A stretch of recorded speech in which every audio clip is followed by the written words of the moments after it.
So we are live and we're in the pre-webinar still. We've got 1 minute left.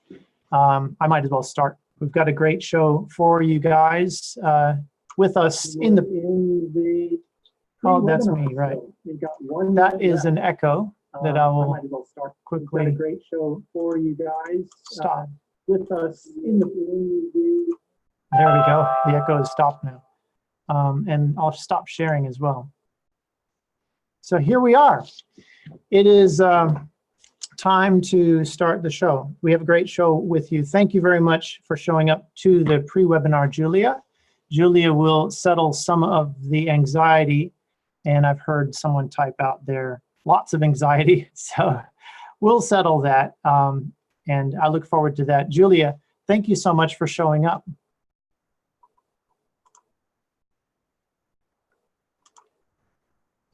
Let's see if Julia's on. I'll try to undo her. JUL, keyword search. Julia Cooke, unmute. Yay! There. Julia, I'm not playing games. I'm sorry. So here you are, Julia. Julia, introduction to Julia. Let me do that.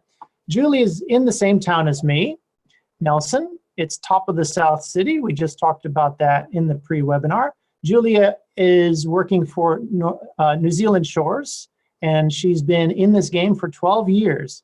Julia, something you don't know about, Julia has worked on my sister's visa as well. So my sister came through with Julia, and believe it or not, this is how strange things work in small cities. My sister introduced me to Cliff, who was her neighbor for a while. And, you know, that's how things work. It's not surprising anymore. I mean, the surprise would be if you lived in a place and you didn't have these entanglements where you meet people from different places and say, oh, yeah, well, you know, because it's a small town, it's a small country. And that's what we like. That's what we like about it. So the issue, I think, what we're dealing with today, we have a change in the immigration law coming up. And it's one of many that have been happening in the past and will be happening in the future. And each time it happens, there's anxiety. And often, anxiety is not warranted. There's no reason for the anxiety often. And if we just look at the actual law and we understand it, and if we get the support of someone who knows, you know, an immigration advisor, I cannot advise about that, but Julia can advise about that. And I look forward to having her help us dispel some of the fear, some of the myth. Is that a proper introduction, Julia? That was an awesome introduction. Thank you, Tate. All right. If there's anything I should add, feel free. No, I don't think so. I think you got it in a nutshell there. I think that's the key parts. But yeah, I mean, last week it was this a new announcement, which we've been anticipating for quite a while that it was going to come. They've been talking about it for about 18 months. And finally, Immigration New Zealand have decided to do something about it. So the first... it's going to be a series of changes over the next sort of 18 months to 2 years. And they're starting with a transitional process with the talent visa, which is related to the work to residence program. And it's been a long overdue increase in the base salary requirement for the work to residence program. It's been stuck at 55,000 for the last 11 years. So it was about time that they revised it and brought it in line with the living wage. So it will increase to $79,560 from the 7th of October. So, and that does relate only to the work to residence program. So anyone that is thinking of migrating and coming in as a skilled migrant, where the point system sits, there is no changes. So if you were eligible pre 7th of October, you will be eligible after the 7th of October. There is nothing to change there. In the longer term, they will be revising work visas in general, where they will get rid of 6 work visa types and just replacing it with one single one, which might not make a lot of sense. But what they're trying to do is switch the whole system around to being more of an employer-led system. At the moment, it's migrant-driven. We want the employers to lead it and do a lot of the dirty work, really, and all of the groundwork that goes into the work visa process. So employers have to do due diligence on making sure they've done a really thorough recruitment effort before offering jobs to overseas workers. And they will have to have an accredited status with Immigration New Zealand. And with all of that in place, it was going to make work visa applications a lot more straightforward for the migrant, because all of the hard work's been done by the employer already. So in the big scheme of things, it should make it nice and straightforward for the migrants eventually. But it's an 18-month program they're going to roll out between now and mid-2021. So, Julia, thank you for that review. You've said a mouthful. Let's start from the beginning. I think here's the thing that people are probably not quite yet getting. I'm predicting that some people haven't quite gotten it. All right, so we're looking at a change in October 7th, and we're looking at that affecting the pay rates, and we're looking those people affected by those pay rates specifically and only for now, it's only specifically suited to the people that are, could you finish my sentence? Yeah, the ones that will be applying with accredited employers. So the ones that already have accredited status and are offering jobs have to offer you a job with a base salary of $79,560 from the 7th of October. So if anyone has a job offer with a base salary at 55 at the moment, between the 55 and above, then get the application lodged quickly and before the 7th of October if you can. So if you can get it in and lodged before the 7th, then you'll be assessed under current policy and we'll be able to use the system as it stands, but from the 7th.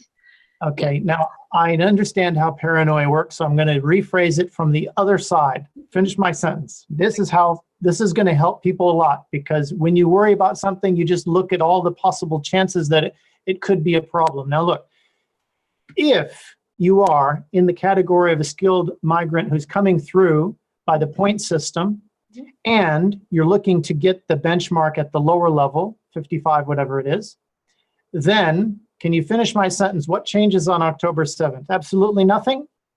Absolutely nothing. I mean, even if your employer is accredited and they're not offering you the new rate of salary from the 7th of October, doesn't matter. You can still apply under essential skills. So it doesn't stop you from applying for a work visa in any way. It just maybe change the visa type that you can apply for. So at this point in time, the job offer is still the key, that you still need the job offer to make it all happen. And and you can get a work visa according to whatever base salary you do get. All right, so now we have the big picture. Let's go. Now that we know what's changing and what's not changing, anyone who didn't hear it or wants to refer someone else and didn't take notes, there is an archive of this. Go back and listen. Julia said it. It's all there. It's on my YouTube channel. Just go find it. It will be linked also in the group. And what it said there, that's gold, right? That's what it is. And that's this. When you read what the text is, you'll say, "Oh, you mean it means what it says?" It'll go ding. You know, it's so cool. Thanks, Julia. Now you were talking to me, and I can't repeat what you said, but it was interesting. You said this is all going somewhere. You painted a long-term picture. This mechanism of decisions, it's heading towards a direction. And you did mention about, part of that is it's coming down to the employer having more responsibility, and it's also coming down to the immigrant the person coming through having more of an easier time. Could you explain that a little bit and how you see it coming through the process? Well, my knee-jerk reaction to the changes initially was like, oh my gosh, this is going to be terrible because processing times have been extremely long at the moment. And the thought of adding another process to it, with having to get employers accredited in the first place, was going to be a holy nightmare. But in reality, when you think about it, it's probably not such a bad way of doing it from the migrant perspective, because it should make things a lot simpler. So employers are going to really have to make sure that they're good employers, they're compliant employers, they're not exploiting migrants, and they get the big tick from Immigration New Zealand. And then it gives the migrant a bit more of a peace of mind that who they're going to work for is actually a solid employer who's not going to treat them badly. And that should give them a bit more confidence, really, when they make that big move to a strange country. So I think in the big picture that Immigration New Zealand, the vision for it, I think, is going along the right lines. We'll just have to see if they can actually deliver it in reality. Another question I had, and please, if there's any questions, ask in the chat group. If it's a universal question that could apply to everyone, please put it through. If it's something very specific, like what should I do if I'm this and that, that will just hold on for. You can actually get some services for that. But what are some of the things that people can do to prepare themselves if they do fall into this category? Can they switch, generally speaking, can they switch to the skilled migrant? I mean, it's really eliminating something about the talent visa. Is there a logic to that? Yeah, I mean, there is a logic to it, and it will transpire once the new changes come through with what is currently essential skills. Because with the talent visa, you are eligible to apply for residency after being employed for 24 months. And that's quite attractive to a lot of people who can't actually reach 160 points in the skilled migrant category. So it was a shame that that appeared to be taken away. But reading through some of the information that we've had, there will still be a 2-year pathway for those who are paid a big fat salary. Basically, if they're earning 200% above the median wage, then they're still going to have that 2-year pathway. So yeah, but that's, this is all the nitty gritty stuff that hasn't been put into policy yet, but this is the ideas behind it. I see. There's different forces. There's the labor government, there's business, there's the people in the middle. Yeah. And it's all going towards making things easier and streamlined and put more responsibility, much like, maybe like health and safety. It used to be a no man's land, and now it's the responsibility of the employer to make sure that the site and the workplace is safe. Yeah, so maybe the same thing is going to fall onto the employer here. And why not give it to private enterprise? They're suited to take it on much more than government. Yeah. Generally, yeah. Right, Julia. What have you been seeing? I mean, could you break down your percentages? How many of your people come through on the talent visa, and how many people come through on other visas? I mean, the majority of people are skilled migrants, and but I'd say probably about 20% are coming through the work to residence program. Not many people actually stay there. They get their work visas there because it's the simplest way to get them here on a temporary visa. But because to get your security and have your sure footing in New Zealand, you really want your resident visa. So they quite often opt out of sitting in the 2-year program and going for skilled migrant, which you can do at any time. So just because your work visa is in the accredited employer path, you don't have to stay there. You can still apply for residency under the point system in the skilled migrant category. And most people do if they can. If they can afford it and they have the points, then most people do. Okay. We have a question from from someone called Petronella. I forgot her other name. Anyway, Julie, I have some new. I've heard that new changes are in the migrant workers won't be able to get residency, and work visas expire after 3 years, and you have to wait for a year again to apply. Is that true, or some rumor? These are the sorts of things, isn't it, that come? Yeah. There's nothing to stop anyone on a temporary visa getting residency if they can meet the requirements. So if you can meet the requirements of the skilled migrant category, at any point during your 3-year visa, you can apply for residency. And even if your work visa is going to expire, you can still renew it at the moment. So they are talking of introducing the stand down period, and where you'll have to leave the country for a year and then come back. So that you would have to do that if you didn't secure residency in the meantime. So 20% of your people are in the talent visa group. Okay, yeah. And 80% are other. What percentage of the 80, or let's say maybe just look at the original 100. So from the 100, how many are in the point system? Everybody's potentially in the point system. It just depends really on who your employer is and whether you're comfortable to stay in that program for the 2 years. I mean, some people you might end up hating the job and think, I need to get my residency as soon as possible and opt to get it through the point system instead. Right. So yeah, it's tricky, and everybody's reasoning is different. Okay, reasoning is different. So nothing changes for people applying into the point system for now, and the soonest that could change is early next year?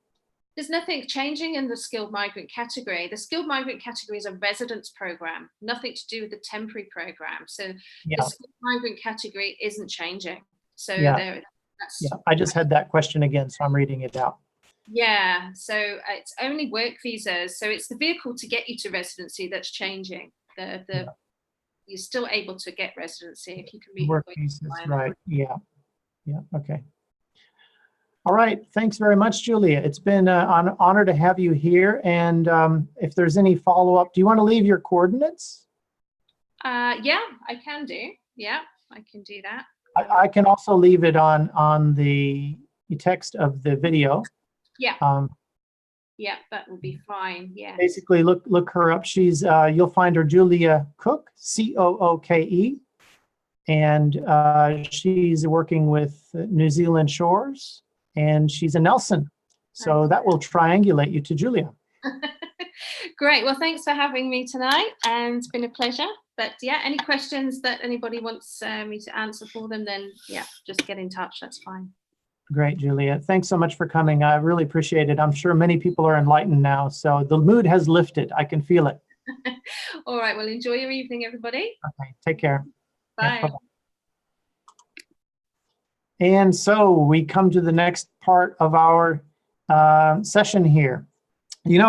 Coming to New Zealand, it's a challenge. And it's not only the parents, and it's not only the primary visa holder.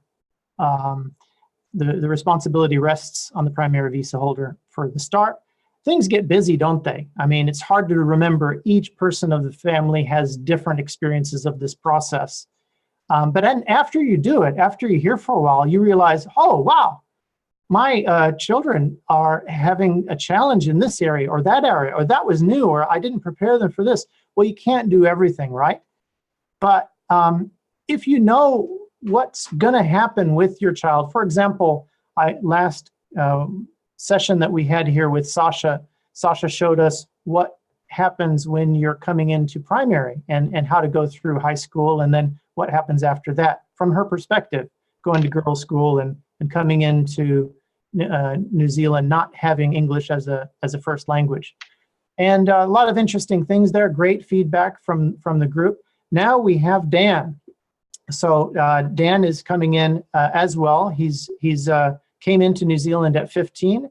English was at that time also a second language for him. I think now it's pretty much native.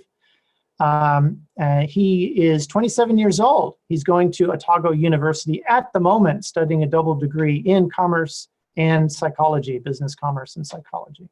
So I'm very proud of all that Dan has done, and not only because he's my son, I'm just proud of all that he's done. But he is my son as well, Dan Ulsaker. So what will we talk about today? 3 things. He's done high school, he's done work, and he's done university. Well, he's still in university. In high school, English as a second language was the big challenge. How did he overcome? Well, not the only one. Probably coming into a new high school with new people and no friends is a challenge for anyone, especially being at the high school age. The next thing about work, finding the first job in New Zealand. How do you do it as a foreigner? Because it takes a while to acclimate in and be considered as a Kiwi. We'll cover that as well. How to get work in New Zealand as a foreigner who's obviously got a work permit by that time, or a work visa. I mean, it's basically residency. So you don't need a work visa, got residency. And the university life. So what is that all about? What did he discover about the university life? And what hints can he give to people who are coming abroad about the New Zealand way of being at a university life? So I guess that's pretty much my introduction. Dan, did I miss anything? No, I think that's all good. Yeah, that's pretty much all right. It's all there. You're in your university flat. Yeah, I am right now. Yeah. And you had you want to tell us what you did during the weekend, just to start off with maybe a current story. I heard you had a little bit of an usual eventful weekend. Yeah, it was pretty good. A friend of mine came over from Nelson to go see the Fleetwood Mac concert. So we had quite a bit of people in Dunedin for that weekend as well. So yeah, while they were out doing that, we just watched the rugby game as well. Like, I'm sure you guys might have watched that one too. I'm sure probably 80% people watched that one, and half of them are well, yeah. You'd be surprised how many South Africans are cheering for the All Blacks, but yeah, I think it's a bit of fun either way. Yeah. What do you? Oh, sorry. I was going to ask Dan, what do you have to share with us about your memories coming in at 15? So how did that start? Could you share with us? Because there's going to be teenagers out there, and there's going to be parents who are thinking about that. Yeah. So, well, we migrated from Russia at the end of 2007, which was about November or December, and we went straight to Auckland, and I feel like we only had about like a month, and I just went into school straight away. So school term goes from February or like end of January, starts about then, and it finishes about November, December. So yeah, it was no time to waste really, just straight into school. Yeah, so I started when I was 15. They put me into year 11.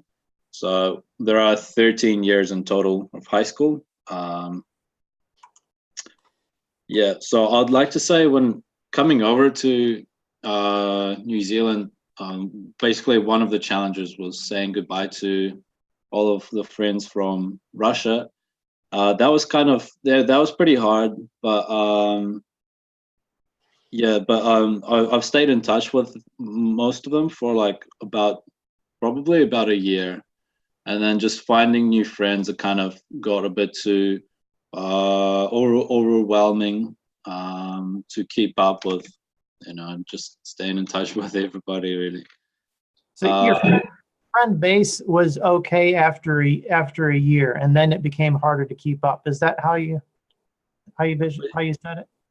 Yeah, probably. I'd say so. I kind of went out of my way to meet as many people as I could, and like it worked with some people. Some people were a bit standoffish, like it just happened. So yeah, but most of it was more like a friendly. Yeah, it was easy to make friends. I think it's probably one of the differences that, like, at least from moving from Russia to New Zealand, I've noticed is the slightly different sense of humor. So like New Zealand humor is a bit more like making you make fun of each other and kind of push each other a little bit. So it's important to not take anything personally and just give it back a little. I think that was like the thing that I had to get used to, I guess. Yeah, they seem like they're personal, but they're actually not. They're just having fun. Yeah, exactly. So in terms of high school academic level comparing to Russia was it was way different. So in Russia, stuff like algebra and physics, geometry, and we were quite well ahead of schedule. I don't know if it's like, well, so when starting school in New Zealand, doing math in year 11 was the stuff that we did sort of like when I was 10 years old in Russia, or 10, 11 years old. I don't know. Maybe they were just going over some stuff just like as revision, but I mean, they were still doing some. I don't know why we had to do fractions and basic algebra for a 15-year-old in school. I don't know. That's so it kind of seemed to lag a little bit behind in terms of those. But English as a second language, I quite struggled with that because I came into school and I had the interview with the teacher when she was trying to put me in the correct class. We have like also each English class or math class, you have like the higher version for more was more difficult and more I guess more in-depth learning, whereas and then you'll have like just a normal and then like for dummies sort of level. So when she asked me how my English was, I thought she was asking me as a foreigner. I told her that my English is all good, like it's pretty good. So unfortunately, she put me in high grade. That that didn't really work out that well for my for that year. But yeah, so And how did that come to be fixed over time?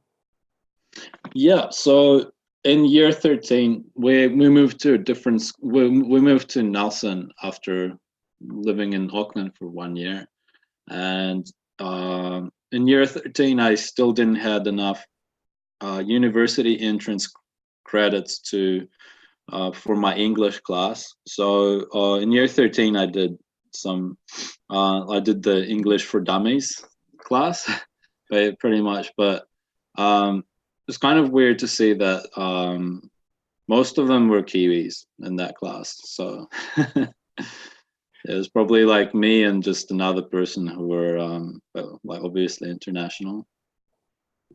So yeah, I mean it's pretty chilled out and relaxed in terms of well, how much workload you do. You know, and in Russia we did about 3 or 4 hours of homework each day, whereas here I think I didn't really do any homework in year 11, in the first year or second, really.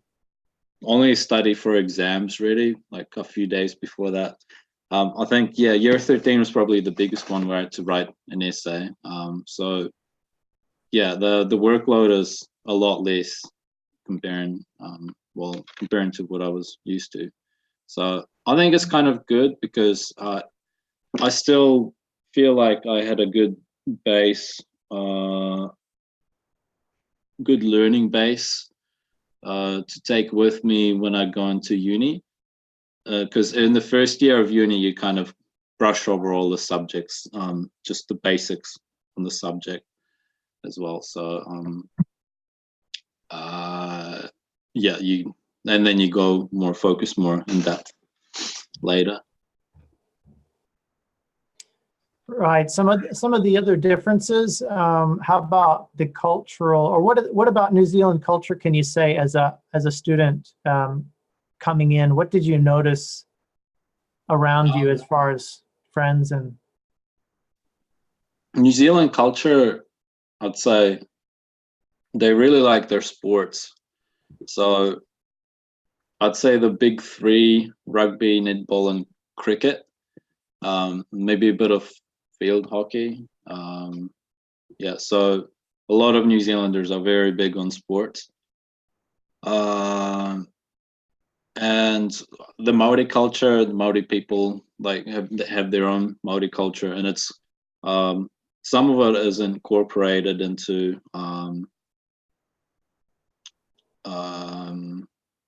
yeah, and like with like education and stuff.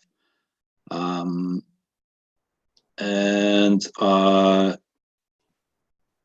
yeah, like you know, stuff like haka, obviously when they're playing before playing a rugby game.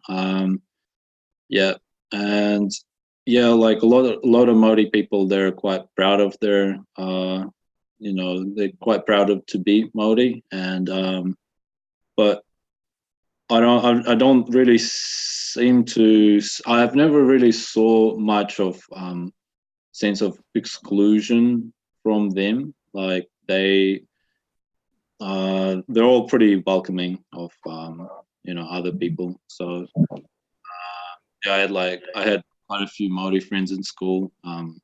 My ex-girlfriend was Maori as well. Yeah, so yeah. Very integrated culture then. Yeah, for sure, for sure. What you came from Auckland to Nelson, that's quite a shift. The size of city is quite different. It's I mean, you go to Moscow, 15 million, Auckland, 1.5, so there's a 10 times drop. And then Nelson's not quite a 10 times drop. I think we're in between 40 and 50,000 here. How did you see the Auckland to Nelson change in Oh yeah, experience? that was interesting. There was definitely, at first I was afraid there was a lot less to do, and I'm gonna be bored out of my mind. But I think you just change your perspective after a while, and you find different kind of stuff to get busy with. So my activities kind of changed since I moved to Nelson. Nelson is a bit more down to earth, closer to nature. So we did lots of outdoor sort of stuff activities. So some hiking and tramping, and we were really into swimming and just like finding a high spot to jump off, like some cliff jumping and stuff. So yeah. So that's an interesting thing, because I was going around and I thought I knew the way around, because I was driving at work and I was driving on weekends. We were looking at houses. I thought I knew things.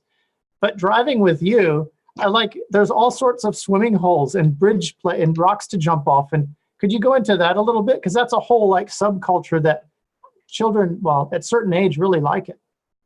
Yeah, there's quite a few good spots.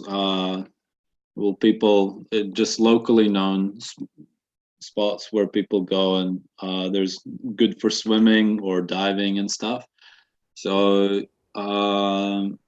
there's one particular spot. We went there with like a group of us, and the guy was showing us that spot for the first time, and we pull up there, and it's just off in the middle of nowhere. Pull over on the side of the road and jump some fence, and we come up to this rock, and it's got a bit of a good drop. And yeah, he says yeah, well, this is called Suicide Rock because somebody died jumping off it. But and then yeah, he just jumped in, and we're like, okay, so I guess we kind of have to now.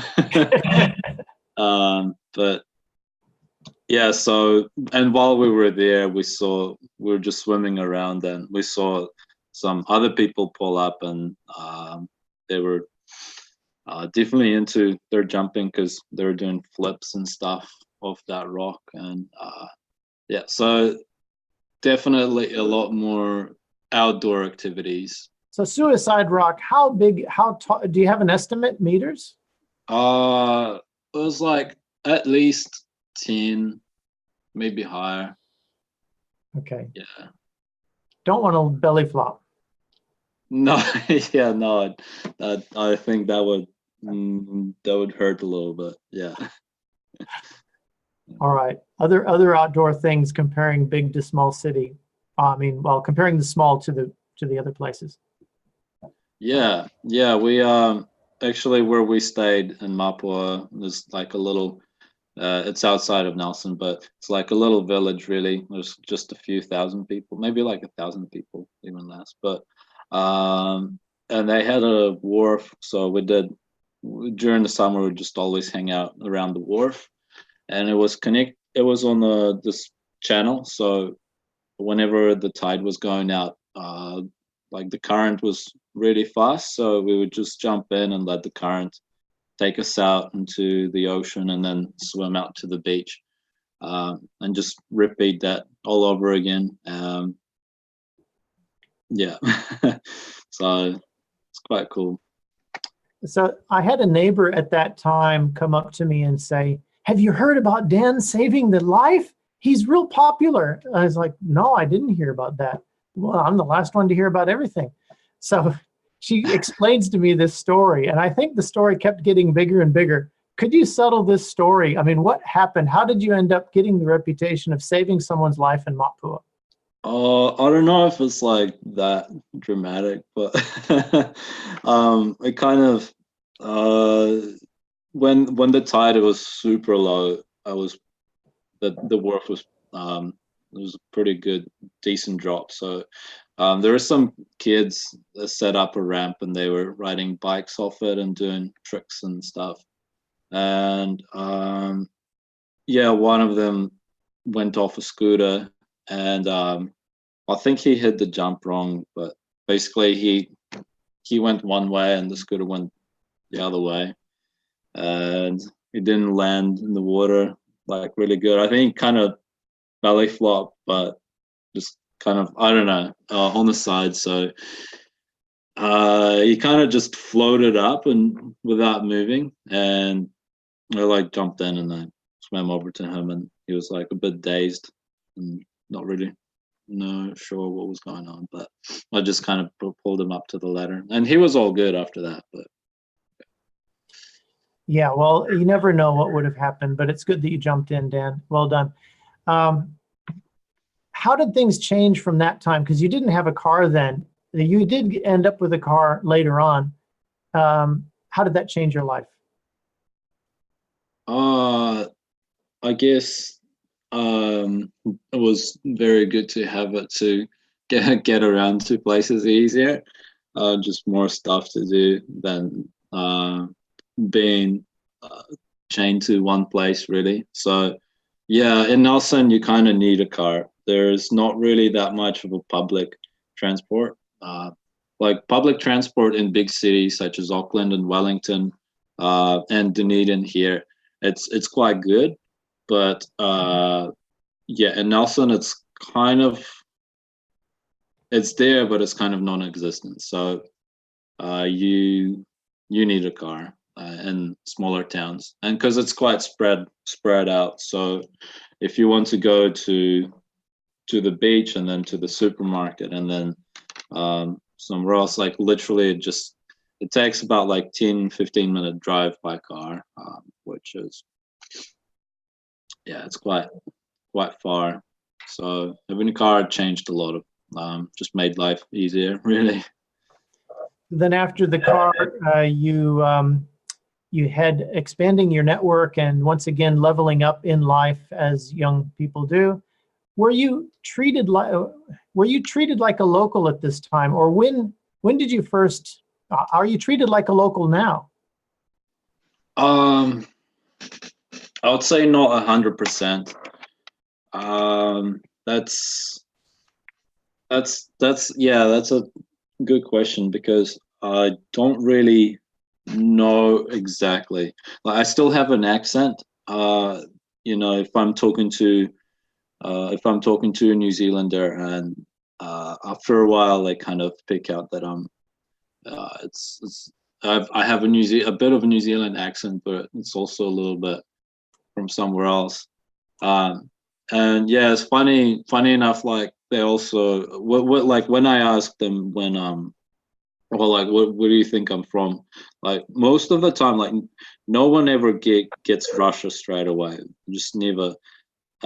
And barely like Europe as well, like sometimes American, but like most of the time people thought I was from South Africa, which is it's quite funny. But, well, that's probably because of the volume of South Africans, and also you're pretty sporty, and so I guess they put two and two together. Yeah, probably. Yeah, yeah. Well, what do most of your? Oh, sorry. Oh, sorry. No, so yeah, I was just gonna say, it's probably like I still even have a little bit of an accent now, so Yeah, I feel like sometimes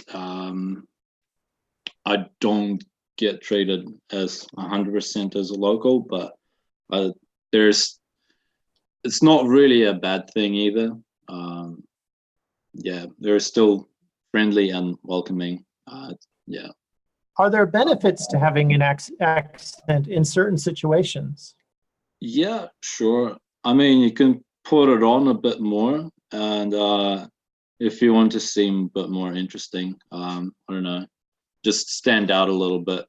It's it's good to be able to yeah, regulate that. Other people can't regulate that, so use what you got. Yeah, exactly.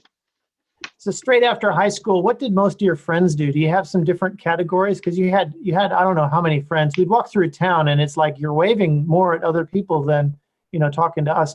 But I don't blame you. I mean, that's what they're doing. They're saying, "Hey, Dan," from across the street. You have to reply. What else can you do? What Yeah, what it's a bit of that.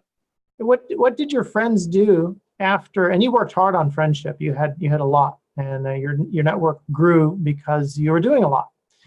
What did most of your friends end up doing? Can you categorize the different ways that people spent their life after high school? Yeah. So some people usually take a gap year and just after finishing high school, they just kind of take it easy, maybe find a part-time job or go travel for a little bit and just, yeah, take a break from studying before they do anything else, like something with more career-wise or apprenticeship or yeah, anything else. So yeah, and also some people go straight into work. So I had some friends who just, yeah, they were working part-time in a bar restaurant while in high school, and then when they finished high school they just went full-time. Yeah, so there's apprenticeships. There's a lot of yeah, a lot of people seek out you know an apprenticeship. So yeah. Trades, some sort of a trade. Yeah, some sort of a trade. Yeah, so plumbers or electricians, and yeah. So that's probably one of the big ones, the biggest ones. Uni. That's what I sort of did. So some people go straight into uni. I think it works for some people. For some people, maybe a gap year is a good idea. And then travel. So yeah, if they had enough money saved up, yeah, sometimes they just go travel, work overseas, that sort of stuff. So the biggest overseas experience, I think you've done that, the most popular one for New Zealand. Do you want to talk about that just for a bit? How was that experience? Oh, being overseas here. Oh yeah, I went to Australia for working holiday. That's Yeah, I went there for half a year. Yeah, basically once you're a New Zealand citizen, you can freely go to Australia and work there. Yeah, without like having to apply for visas or anything. There's obviously, some downsides. You're like, I think something to do with health insurance or yeah, but So the health insurance doesn't transfer over, but that's for young yeah, people, that doesn't enter into the equation. yeah. But like if you're just going over to have a good working holiday, Australia, yeah, it's so easy to fly between. It's kind of almost like flying from Auckland to Dunedin. You just don't have to worry about much. I think they just gave us a card to fill out on the airplane, but that was it. Yeah, no hassles really. And the pay, some of the differences that you related to me, pay rate, some of the money was paid in cash, not to you, but that was other people doing. the cashier Yeah. jobs.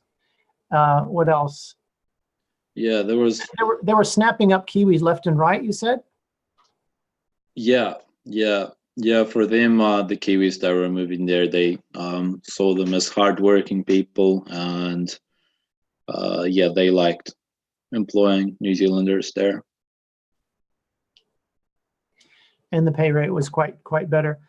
Okay, so I guess we can go into the jobs area since we're talking about jobs. How do you want to start this one? Yeah, well, straight after high school, I'll briefly mention that I went to uni for a year and a half, and I don't think that was the right time for me, so I ended up leaving it and just yeah, finding a job. So yeah, my first job was I worked in an orchard, apple orchard, like pruning trees, and it's probably that was more of a summer holiday job. Oh, actually, was it? Yeah. I don't know. I think the contract was only for like a month or two. And then I managed to find a job at the restaurant. So that was the more like semi-permanent one that I did for like 6 or 8 months. Yeah, it was kind of hard to find a job without any work experience. So, but I mean, being that young and not having work experience, I think like employers were a bit more forgiving and kind of like keen to give you a chance and see like if you're going to be good or not. Because I mean, if you haven't had really work experience, it doesn't matter. It doesn't mean that you might be bad or not. It's just yeah. So it was a bit harder not having any references or past work experiences, but it is possible. Yeah, and after work, Can you help us understand, for the people that are here and trying to imagine how they're going to get their first jobs, that orchard and restaurant, what allowed you to get hired in your view? What was the point that they said, yeah, we're going to go with Dan? Both of them, I was kind of persistent, like almost to annoying level, but without being too annoying. I think so. With the orchard job, I just found it on Yellow Pages, and I've called them up and asked if they were looking for any people, and they said, yeah, we might be.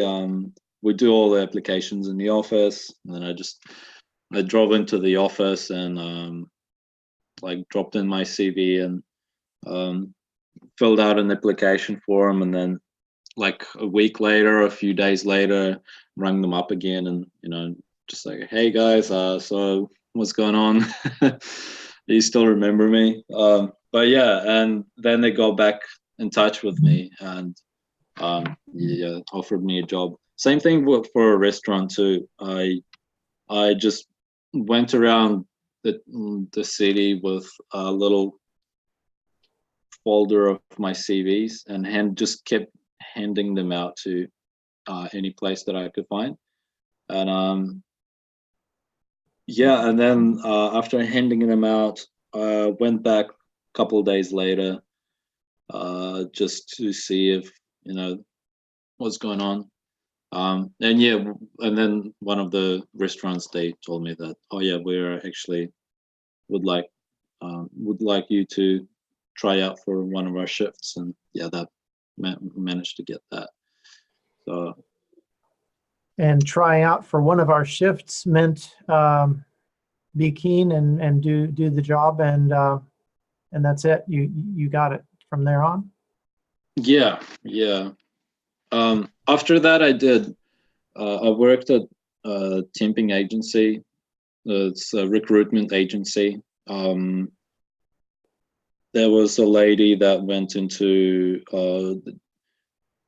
there was a lady, a receptionist lady that had to go away for 6 months, and I got that as like a temporary position to fill in for that time while she was gone.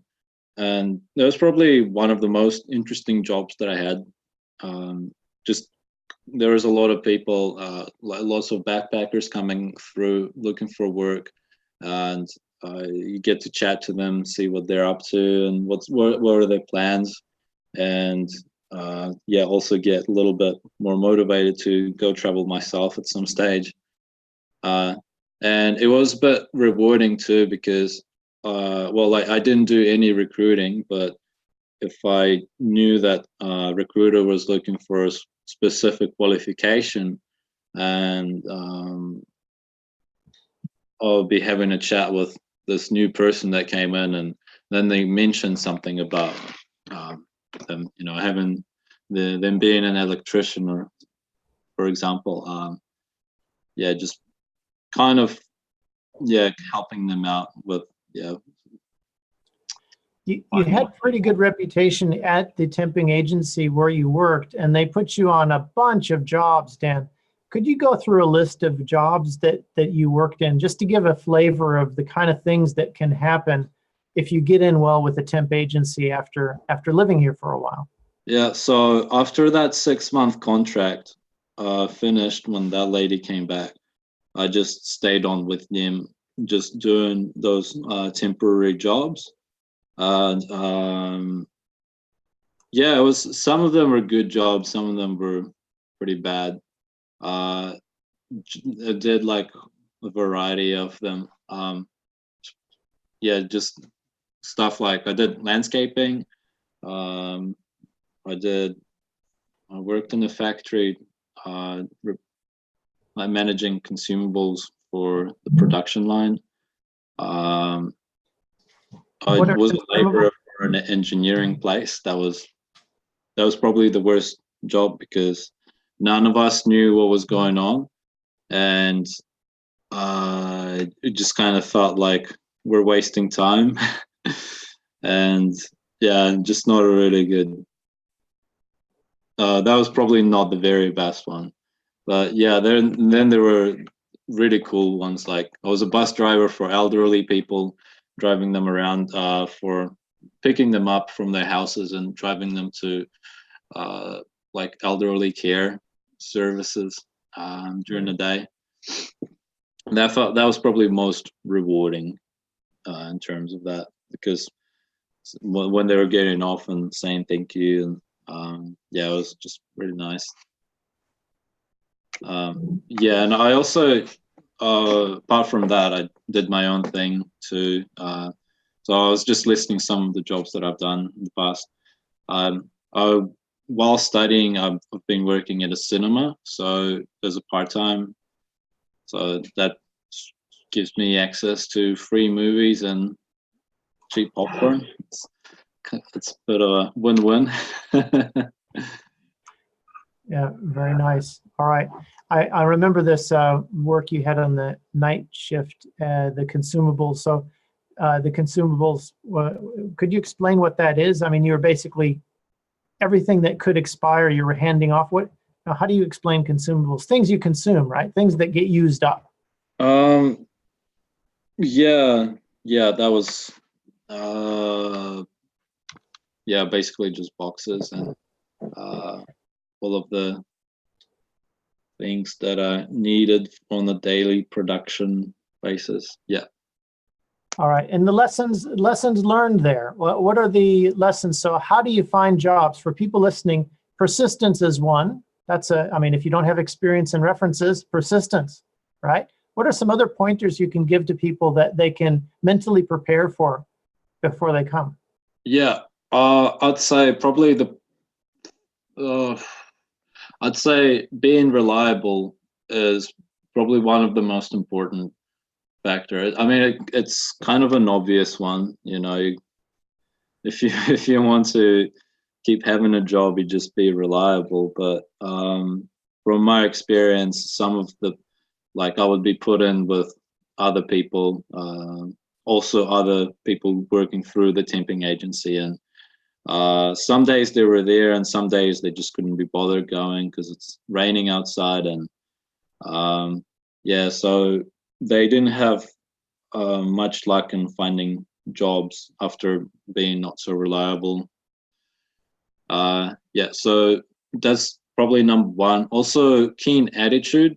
That's I would say that's just almost as important, because and what I mean by that is just I mean, you don't have to like what you're doing, but you know, some people I worked with, they just made everybody else miserable just by their behavior and how they you know, they like just looked at that they hate every single moment of being there. And it kind of, that vibes kind of go into everybody else too. So yeah, if you have a keen attitude, you know, and you get given a task and you do it, that helped a lot, because like, first of all, it's good for the team, and yeah, the supervisor or your manager likes it too. So that's probably just as important as being reliable. And being on time, that's probably, yeah, one more is yeah, just leaving 5 minutes earlier than you'd usually leave, and yeah, helps out very much. All right. You've taken us through getting through high school, English as a second language. You've taken us through finding your first job and then becoming quite good at finding jobs. You don't worry about that anymore. You'll be coming to Nelson in November. I don't suppose you're worried about finding work here. You'll just find it. Is that your attitude? Yeah, I've actually been talking to my friend who knows an orchard, yeah, apple orchard. So I'll just do a summer holiday job, and so I think that, so yeah, that's in progress. Yeah, I'm not too worried. So having that network, once you're in, and that's a good thing. It just takes a little while and some luck and some good strategies to start the process. Is that fair enough to say? Yeah, I'd say so. Yeah, for sure. Okay, last topic, university life. How do we begin university life, Dan? From the beginning? Yeah, so I went to 2 universities. Like I previously mentioned, Victoria. Oh, so I went to, straight after high school, I went to university in Wellington, Victoria University. I went there for 1.5 years studying psychology. So, and now I'm studying in Otago University in Dunedin. So I'd like to compare the 2 campuses, the 2 universities. Basically Victoria Uni is in Wellington, and Wellington as the capital of New Zealand, it is also it's probably the cultural capital of New Zealand too, and there's a lot of stuff to do too, and it's a beautiful city. But so yeah, in terms of a city, it's really nice, but unfortunately the campus does not really make much sense in terms of some of the classes will be 15, you know, you finish one lecture in one building and you have just 10 minutes to get to your next lecture, which is 15 minutes away. And yeah, I don't know, there's little things like that. The teaching staff were not really nice either. I remember bumping into one of the teachers in the elevator, and I asked them about if they have any tips, or I just wanted to ask some help about a topic, and they did not really want to talk to you outside their office hour at all. So that's the sort of impression that I've got also, yeah, so that was Victoria and Wellington. Otago University that I'm going to now in Dunedin, it's I'd say it's a beautiful uni. I think it's in the top 500 list of universities in the world. I think it's like number 150. So it has a dentistry school, which is number 1, or no, sorry, no, not number 1, but I think it's number 10 in the top 10 in the whole world. But yeah, it's like 150, top 150 in the world for universities, and I can see that because first of all, the campus is this big giant block that all of the lectures and buildings are within this one block. So it takes about 5 to 10 minutes to walk from the opposite side of campus. So yeah, in terms of that, it makes a lot of sense. Also, it's very beautiful. Like there's a river running through the middle of it. The clock tower, it's 1800 style buildings, and yeah, just walking at night from the library, you can kind of I don't know, you can hear the river and you see the clock tower, and just brings a sense of peace and calmness. And yeah, I think it's just really well made. So campus is good. Also, teaching staff, the teachers are I've had like most of them are really good. Most of them pretty good, and I've had 2 that are just quite outstanding. So one for my Spanish class. They invited us last year, me and like 10 others. The Spanish teacher invited us to have dinner with his family, and we were just playing beer pong with my lecturer, which was pretty cool. That's yeah. not something you can say. I certainly didn't have that experience. I don't know how many people did, but that's quite interesting culture. It's quite nice. They're very friendly. One of my teachers for economics right now, he's very passionate about his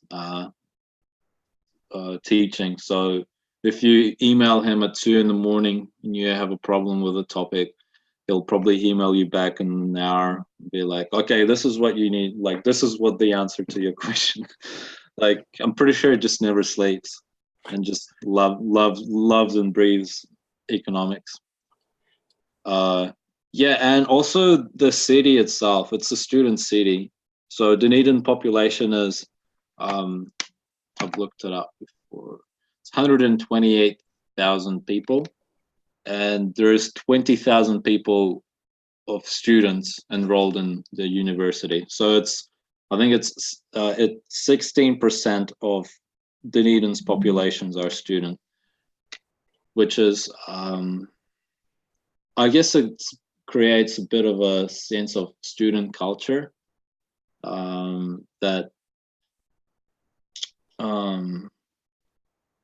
yeah, you go to any cafe or restaurant, and most likely you'll be served by a student. So yeah, it's great. And yeah, so in unis we offer different programs. They offer different programs, and they usually take about 3 to 4 years. And you do your Bachelor of Arts or Commerce or Science, and you choose your major in. So I'm doing Bachelor of Commerce, majoring in Bachelor of Arts, majoring in Psychology. So it's very flexible in terms of what you want to study, and if you don't like something, you can kind of modify it a little bit and basically it's very customizable degree, if you can call it that. Yeah. How did you find the studies? What is your opinion of the curriculum? It's learning experience here. It's more provides more of a research based. So in terms of assignments, and the lecturers like to give us more assignments that give us the freedom to research the topic ourselves. So they would give a vague subject or a list of topics that we can use, and we basically either have to make our own thesis and make our own thesis statement, and then find our own literature, which we can use the online library, which has lots of journal articles and all the literature that you might need. So it's very research based. So for example, just like last month, we had a case competition where we basically had to read and present a case for Honda, and we had to come up with 3 recommendations for what they should do in the future. And then we had a following opposing team that come in and critique what we said, and just basically say like, no, this is wrong, or like this doesn't work like that.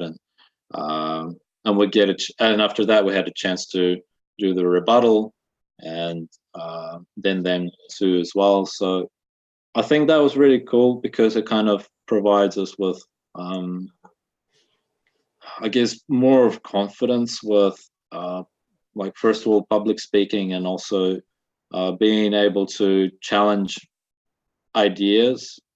And when, for example, doing the critiquing was really hard because you actually have to pay close attention to what the other team was saying. And I noticed how hard it is because half the time I just zone out.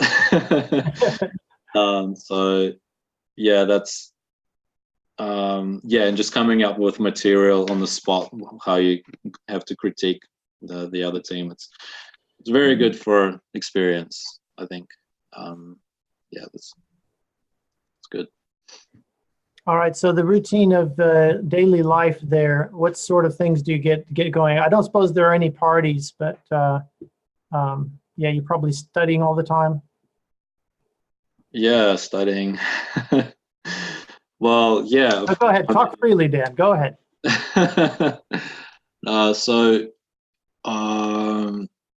Dunedin's like a little bit of a renowned for its student party culture, if you can call it that. Yeah. So, you definitely won't be bored, and you'll find things to do on the weekends. There's also uni has Otago University Student Association clubs and societies, which basically you can sign up and learning new language, or pick up how to learn cooking a different cuisine. I did kickboxing. I try to do yoga regularly through that through those clubs and societies. They also have really good gym. So there's about 3 basketball courts, indoor basketball courts. Also massive cardio room with some exercise equipment there too, and another massive just free weights room. So it's a really good gym. You don't have to pay any extra fees.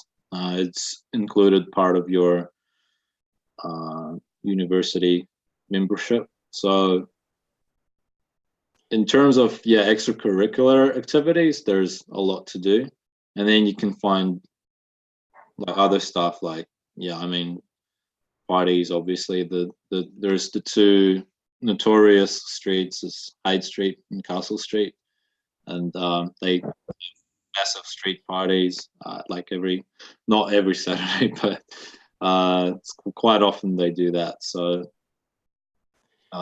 what am I likely to see on one of these party streets if I was to show up on Saturday night? What are some of the images that I would see? I mean, it's probably just some yeah, like loud music, people having fun, also people being a little bit out of hand. And like if you park your car, you don't want to park your car on one of these streets. They're all beaten up and get damaged and stuff. So it is a bit rowdy in that sense. People sometimes burn couches. So yeah, I don't know. So it is a bit rowdy, but it's to a measure as well. So burn couches, you don't mean in the home? Yeah, no, yeah, they drag it out into the middle of the road, and yeah, so because why not? Yeah, it's like there is a bit of back history to it, but yeah, it's just what Dunedin students are known for. So I see. Because it's too cold. Last question about uni life, at least for me, is it possible to have a really good time and also learn something and get decent grades? Yeah, for sure. I mean, it depends a lot on the person. If you, juggling uni and work and social life and also sleep can get a bit hard, trying to find the right balance between all the four. But it's quite possible. And in terms of uni, it doesn't load you up with too much work. So you can do 3 classes per semester, which is it's not that hard at all. There you can do 4, you can do 5. I would not recommend doing anything more than 5, because the workload gets way too crazy. But yeah, I'm doing 4 at the moment, and I think I'm managing more or less. You're also managing a house of foreigners. Could you explain that? That's a unique thing that you found. Oh, yeah. Otago University, they provide for foreign exchange students. They provide university flats, which are generally a bit nicer than your standard university flat. But yeah, so I'm living at the moment with 4 other international students, and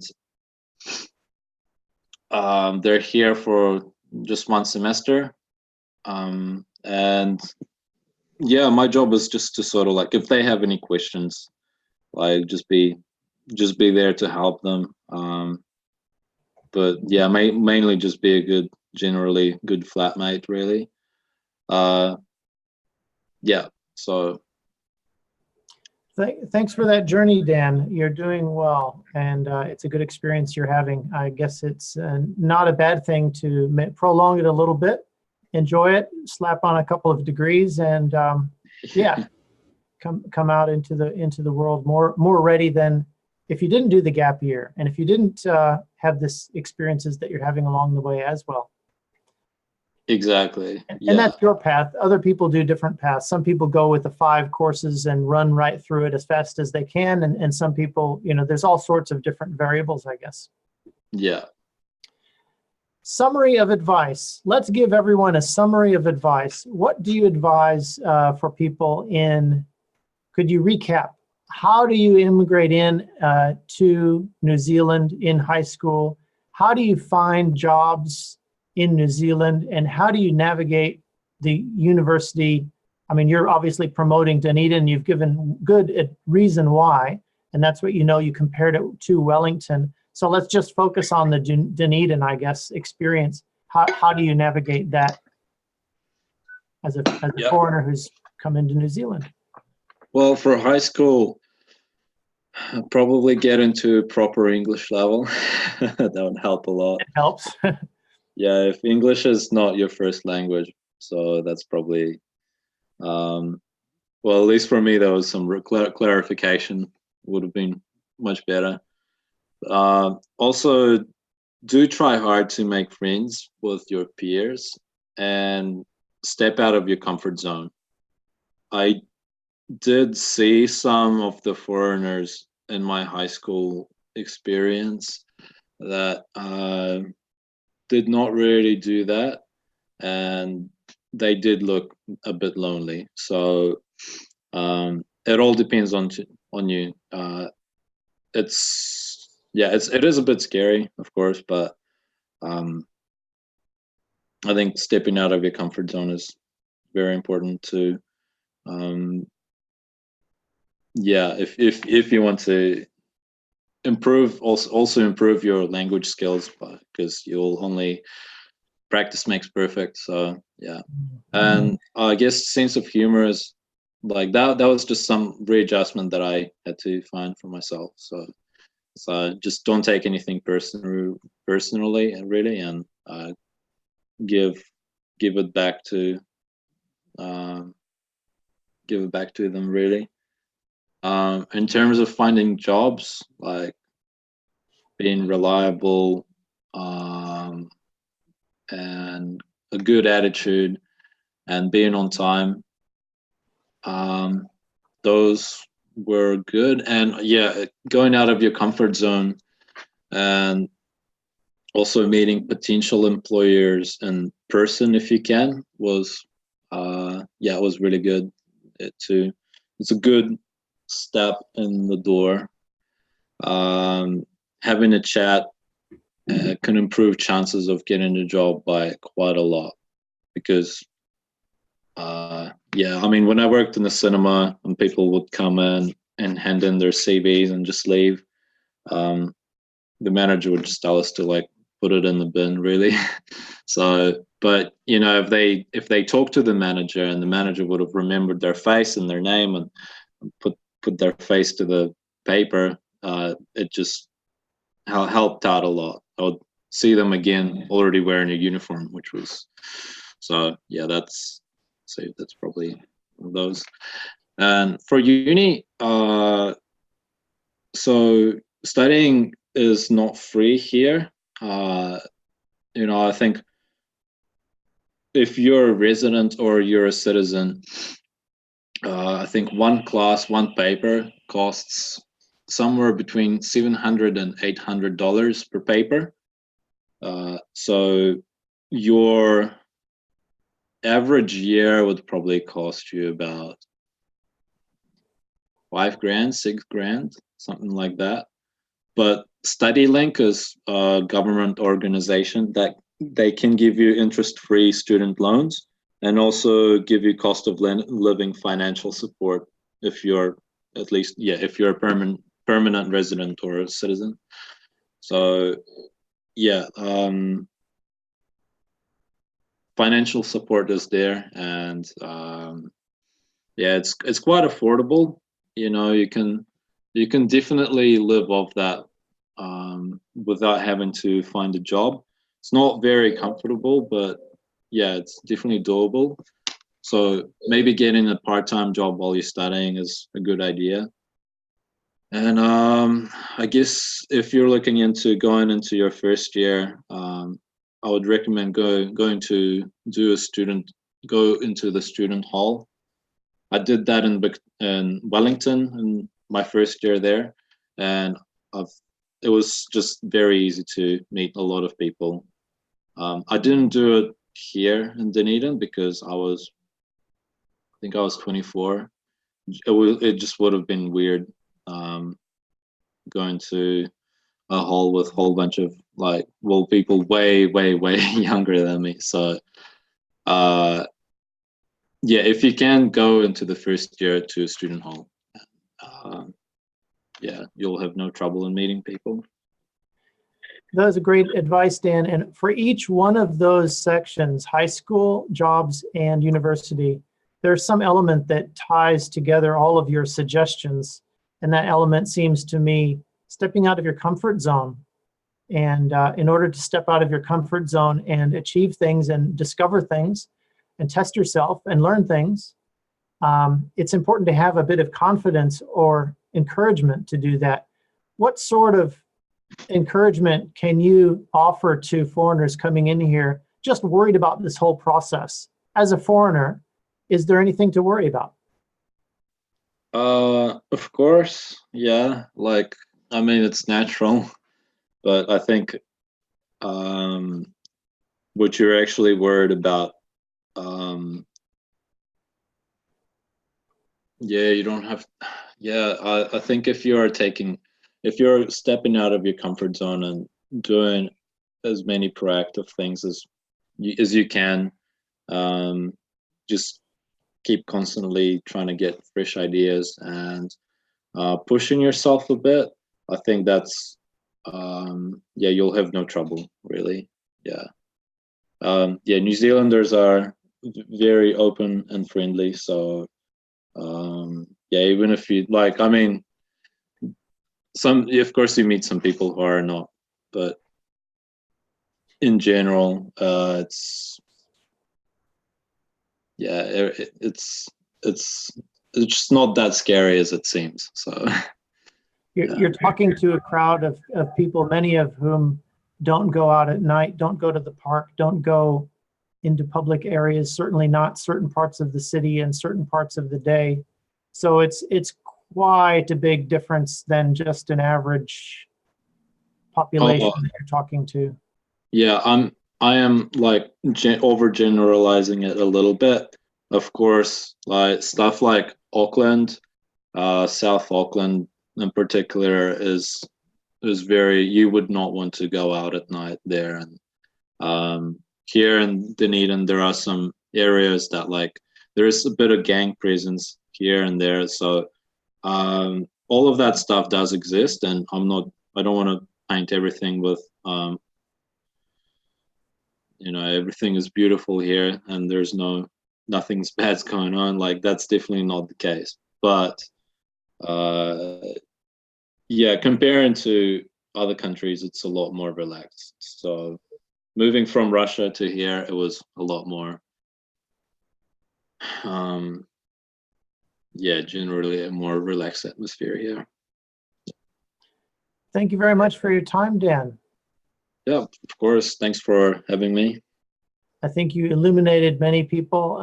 We'll have to check out how the chat goes after this. See what sort of comments there are. Yeah, I might pass a question to you or two later if any arise. But looks like you covered quite a lot. And yeah, thanks for your time. And I guess we'll just close things off here. This is the webinar for the South Africans migrating to New Zealand. And it's a pleasure to have you here. It's an honor. And I think we've covered a lot of ground. I did have another thing to do, but I guess we're already over. So I'll save you the time today and look forward to having you back again, Dan, someday when you get to the next stage of your life, which is marriage or world travel or? I don't know. Well, yeah, we'll see. Yeah, okay. Take care, everyone. All right. Take care. Yeah. Bye.